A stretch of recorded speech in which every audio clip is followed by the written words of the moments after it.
And I'm Zanzi. Welcome to it once again as Hollywood Bets brings you Game On. And, well, with the seasons in South Africa, in England and in Germany having winded down and given us plenty to talk about in the way of who's champion, who's qualified for continental places, we thought we'd do it differently this week in looking at the players and talking about the players and those that impressed from the three different leagues. So we'll start off with England. And, of course, I'm in the company of Shane McGregor. Shane, great to be in your company. So many good teams out in England that impressed this season, but we've also spoken about the number of teams that are able to get quality players now. That makes the league so interesting. But let's talk firstly about your best players that performed this season and start off with the first two teams, Arsenal, City. Best performing teams. How many in your starting 11, how many are from Arsenal and City? Yeah, good to be here, by the way. Yeah. And, not because they're first and second. I just went on consistency. Just curious, yeah. I just went on consistency in the way the players played. I got about eight. From both those teams? From both those teams. Let's just break down who you got there and what positions as well. Well, I got 11. I got the full team. Yeah. But, we'll start with the goalkeeper.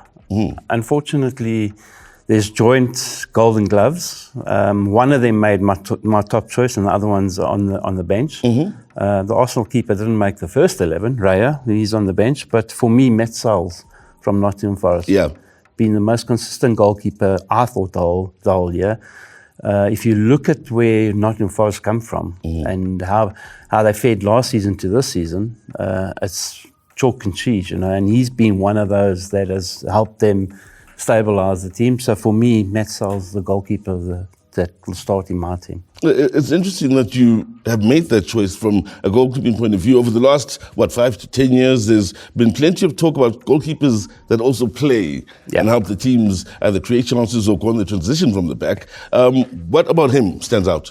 Well, for me, the saves, the amount of saves. Traditional goalkeeping. Yeah, you can play with the ball at his feet, but for me, a goalkeeper's a goalkeeper. He's there to save the ball, stop goals going in, and that's all for me. I mean, I'm not worried about this. Can he play? Can he start from the back? Can he do this? As long as you're stopping the goals going in, that's the most important. All right, then let's talk strikers. And who's on the sharp end of your attack? Okay, well, striker, you got to look at it and out-and-out striker, a guy that's going to score you goals every season. Haaland comes to mind straight away for everyone. Unfortunately, with the injuries and inconsistency over the season, I've put him on the bench. The other one on the bench is Woods. For me, the player that stood out, even though he was injury worries during the season, was Alexander Isak, definitely, from Newcastle. Whether he'll be at Newcastle next season is another story. 23 goals and 6 assists says it all, So for me, he stood out for me. So is he one of those that you could see as being world-class? Could we put him under the world-class tag or the potential to be world-class in the next couple of years? Potential's the word. Potential. I want to see season after season that he's getting that amount of goals, that he's producing the goods, that he's doing that well. Then you can say he's world-class. Up until then, potential. Now, let's talk midfielders. Your best midfielders in England.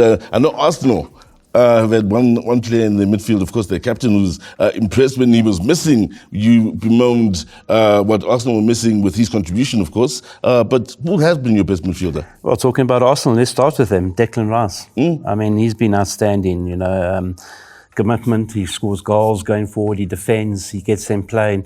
He's all over the place. And I know I had a chat to Chris beginning of the season, and he wasn't too sure about Declan Rice. Yeah. So, he's been outstanding for me. Going forward, defending, everything. He must be one of the most improved players in the British League at the moment. What about McAllister? I liked him before he went to Liverpool. Well, he was still at Brighton, but I think he's even better out at Liverpool with the quality that's around him. What do you make of him?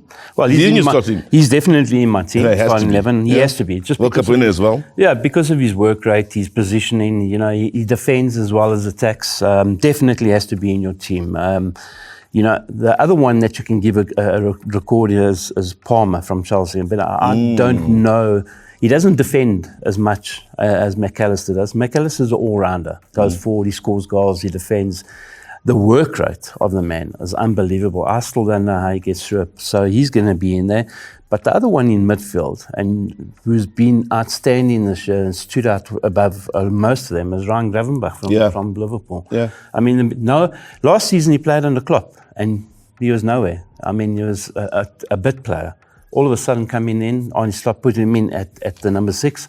All of a sudden it's a different player. So for me... Is it safe to say that he's your most improved player between last season and this? Yeah, one of them, definitely. You know, the way he's played, and I mean, the way he gets around the field has to be in there. Now, let's favourite defender from the season. Let's not just look at Liverpool. You might just say Van Dijk, but who's been your best performing defender? And then let's talk the quality of defenders out in England. Well, there's huge quality. I mean, you got to pick Van Dijk, captain, Mr. Consistency. He just sees authority on the field. For me, a right back is Muniz from Crystal Palace. One of the players has made more tackles than any other defender in the league. I mean, he's been brilliant, Muniz. So for me, Daniel Muniz, a Palace player, whether he'll be there next season as well, I'm not too sure. For me, the right back, a youngster that's coming through the ranks from a small club called Fulham. Yeah. Anthony Robinson, a left back. He was brilliant as well for me, 18 or 13 assists, He's 91% pass rate. Wow. Now that is high over a season. I'm talking about over a full season.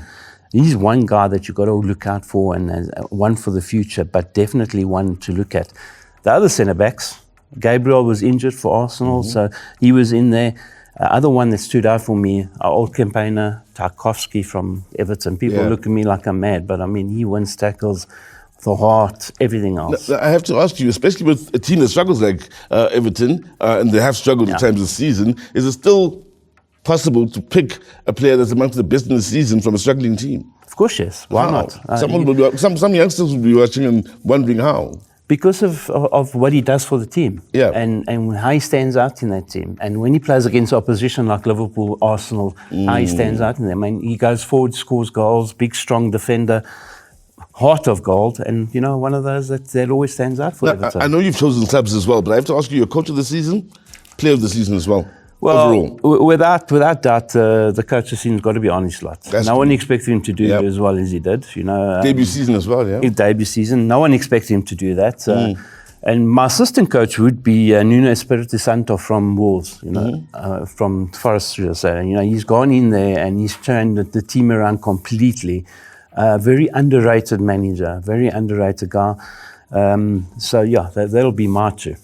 And player of the season, yours? Player of the season is very difficult, I thought you'd say Mo Salah. We've left out Mo Salah. I'm not going to pick Mo Salah as my player of the season. Okay. There's been times where he's been inconsistent. We don't know who is. So for me, this is going to be a big surprise in actual fact. I'm going to go with Declan Rice as my player of the season. Oh, wow.